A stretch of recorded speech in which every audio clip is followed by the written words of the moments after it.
Well, good morning. Isn't this a very familiar story that we've just read from Matthew 14? A story of Jesus calling Peter to walk towards him on the raging waves. So what's your experience of raging waves?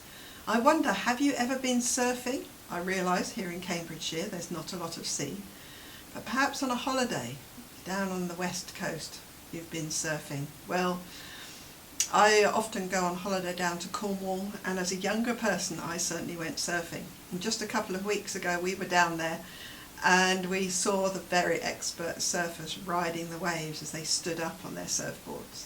I never managed to stand up. I could only ever bodyboard.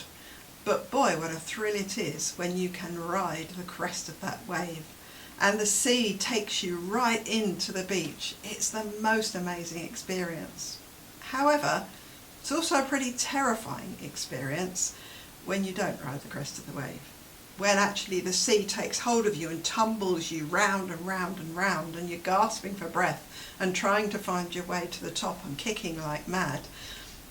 I've always likened it to being inside a washing machine, but it's fair to say I don't actually know what that feels like, do I? But it's that kind of out of control feeling. And so we have this story of, on the one hand, Peter riding the wave and being high on his call to walk towards Jesus, and then his fear as he tumbles down. So what's the context of this very familiar story then? Well, Jesus has just fed the 5,000 and more than that. And he's fed them with the 5 loaves and the 2 fish, and he's lifted up the bread and the fish and he's blessed them, and there's such echoes here of the Last Supper. And then Jesus goes alone to the mountains to pray, possibly needing a rest, needing time to restore with his Father following the outpouring of his power for this miracle. And he sends the disciples to go out in their boat to do what is familiar to them, to be at sea. They are sailors, they are fishermen. This is very normal to them. However, we read in verse 24 that they get into a bit of trouble. The wind has got up, the boat is being battered, and the wind and the waves are against them. They're far from land. But you see, the Sea of Galilee can be like that. It is a sea, it's huge. I had the blessing to be there in 2012 as a visit to Israel, and it's a beautiful sea, and it has mountains around it. And we went out on a boat, and it happened to be a windy day, and you could truly imagine how a storm could just kick up out of nowhere, and the fear that that would bring, even to hardened sailors. And so here we have this scene. And in this scene, Jesus appears through the raging seas. Now, they've already been with him in a boat when the storms threw up, when the storm raged, when he woke up from his doze and he got up and he spoke to the winds and the waves to be still. They have seen his power over sickness, over creation, his power over food. And now this teacher, this friend, this man who is to them flesh and blood, but also a miracle worker, and perhaps something more, he appears to them coming through the crashing waves. What's their cry? Their cry is it a ghost? Jesus' response is, take heart. Or actually Tom Wright translates this as, cheer up, it's me. I really rather like that. I like this sense of just the voice of a friend and a voice of reassurance. Cheer up, it's me. You don't need to be afraid. The scene is noisy, it's chaotic, there are crashing waves all around, and through all of this, their miracle-working teacher and friend appears through the spray. But he doesn't speak to the wind and waves and tell them to be still, not this time. We don't know how the others respond, or exactly how many are in the boat, but we know what Peter does. Peter, who is often the spokesman, and he calls out, "If it's really you, command me to come to you." If it's really you, command me to come to you. You see, I believe this story hinges on who Peter believed Jesus to be. So what did he believe? Peter had seen Jesus heal his mother-in-law. He'd seen leprosy disappearing at Jesus' touch.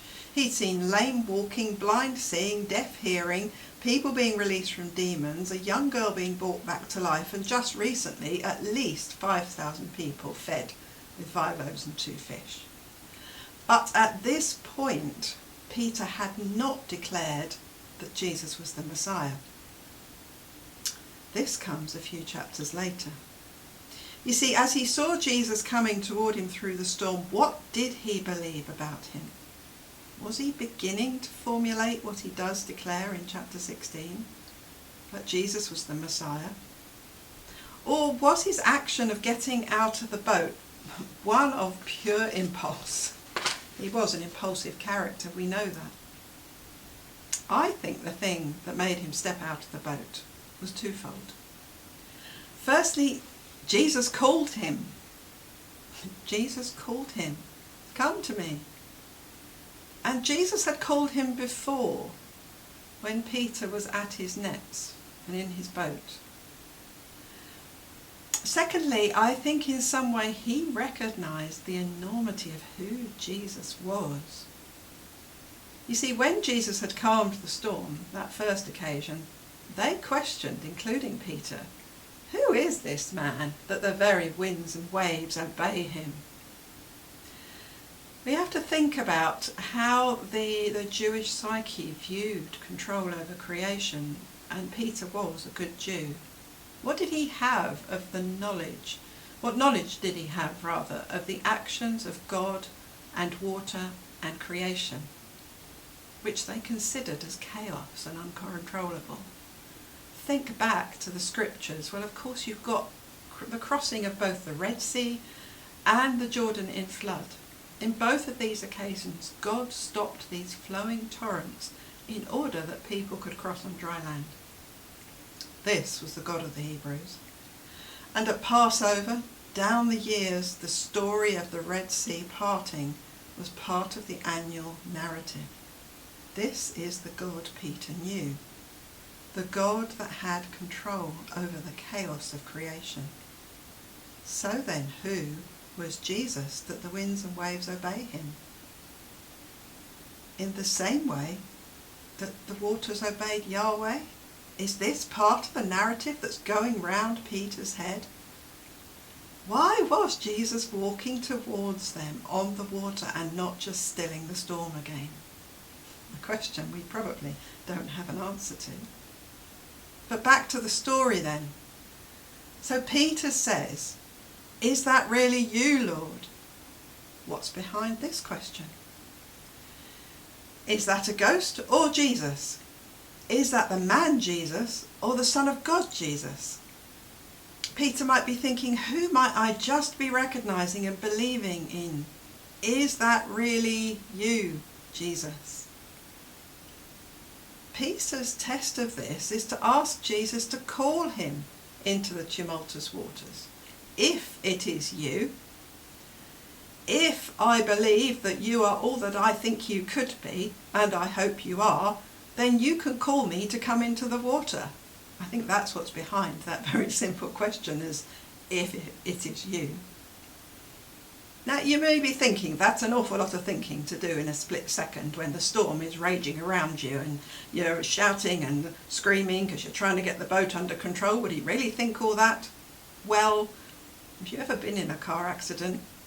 Sadly, if you have, you know that time slows down. And so many thoughts crash through your brain. And what decisions you make in a split second, it feels like you had all the time in the world. As the waves raged around Peter, as the others would have been shouting and screaming to try and keep the boat under control, Peter made a decision to climb out of the boat and walked towards Jesus, who was calling him. Why? I think it's because he had begun to believe that Jesus could be all that he appeared to be. And if he was Yahweh, the controller of the chaos of the creation, then anything was possible. Bear in mind that Peter probably couldn't swim. Fishermen often couldn't. So there was no personal safety net. He steps out of the boat with confidence. All is well. Jesus is with him in the storm, not calming the storm.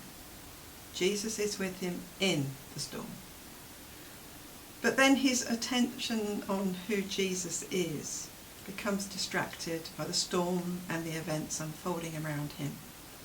So he begins to sink. "Lord, save me," he cries. He cries out as soon as he faltered, not once he was up to his neck in water. Jesus immediately saves him. Jesus' words that follow a combination, as so often, of rebuke and encouragement. Is that really how much faith you have? Why all this doubt?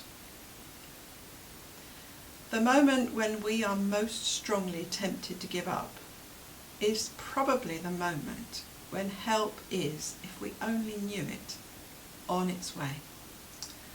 Then the scene quietens down. And we read that as they climb back in the boat, the wind stops. Could Jesus not have stopped it before? There are times that we have to walk with him through the storms, not just expect him to take the storms and battles away. When Jesus calls us to follow him, calls us to step out of the boat, he knows that we will face storms. But our reassurance and strength is that he will be with us in them and through them. Just because he called us to walk in a certain way does not make the path smooth. He calls us because we know we have faith to walk towards him and with him. Jesus believes in us when he calls and is delighted when we respond, however small and weak and feeble our faith may feel. The final phrase then in verse 33 is, "Those in the boat worshipped him and declared, 'Truly you are the Son of God.'" Who did they think Jesus was as this story has unfolded? Well, first of all, they thought, it's a ghost. Possibly they just thought he was a man, a good teacher, when they look back at some of what they've experienced with him. But finally now they say, the Son of God. The inkling that Peter had that I think made him step out of the boat, is openly declared now by all that are in the boat. Peter's actions led others to believe. Peter's response to the call enabled the miracle of revelation that Jesus was the Son of God. Peter's impulsive response to the answer to his question, "Is that really you?" and hearing the voice of Jesus say, "Come," reflects a profound understanding of belief of what was going on inside Peter, which is then confirmed as they all worship and bow down and declare, "Truly you are the Son of God." Peter was a step ahead in every way. I said earlier that I believe the crux of this story is what Peter believes about Jesus. And I think this is true for us too. You see, if Jesus is just a good man, or even a miracle worker in some way, then he may or may not save me if I step out of the boat, if I place my life, my work in his hands. For humans can be quite unreliable. If I believe that Jesus is some sort of ghost or supernatural hologram, then that is an image that may be here 1 minute but gone the next and is equally unreliable. If I believe which I think most of us do here, that Jesus is the living Son of God who holds the whole universe together and loves me with an undying and unstoppable love, who is willing to sacrifice his only Son, then Jesus becomes the one worth stepping out of the boat for, and to know that he is totally trustworthy in all of the storms of life. Jesus states in John 14, "I am the way, the truth, and the life." As Peter stepped out of the boat, he was in essence declaring, "Jesus, you are the only way worth following. You can say, 'Come to you on the water,' and I choose to believe this truth. And if it goes wrong, you have my life in your hands. Therefore, whatever happens, all will be well, for you are the way, the truth, and the life." So who do you think Jesus is? And do you live by who you think Jesus is? If you think Jesus is who the Bible tells us he is, then he will call you out of the boat. And he will call each one of us to declare who he is. He will call us to follow him with everything that we have. He will make our life uncomfortable. He will disturb it. And yet, in that disturbance and discomfort, our life will be richer and more satisfying for having followed him. So who is Jesus to you? And are you seeking his courage and call to step out of the boat? And I guess that's a challenge for us each individually. But I think it's also a challenge for the church, for whatever the next phase is that God is calling you to. Just remember that your Jesus, the one you follow, is the Almighty Son of God.